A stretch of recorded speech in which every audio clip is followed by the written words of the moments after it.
descartável, comércio, mas que para outros setores do lixo já tem outra opção. Quem não presta para a gente, outra pessoa pode prestar. Então, o negócio de conceituar o lixo é muito importante. Os materiais sólidos considerados como unidades diversas e perigosas gerados pela atividade humana e que devem ser descartados ou eliminados. Mas eliminados se joga muito lixo, mas outras pessoas que também é muito importante. Como ela falou também, né? Pode até se tornar. Então, definição de lixo como material inservível e não aproveitável é considerada relativa, pois o resíduo poderá ser inútil para algumas pessoas e ao mesmo tempo considerado como aproveitável para outras pessoas.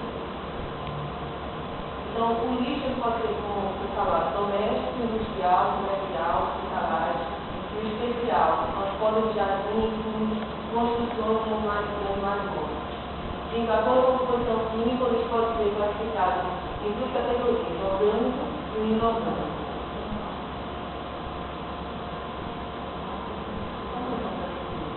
O tipo. Então, o destino do lixo. Resíduos descartados sem tratamento.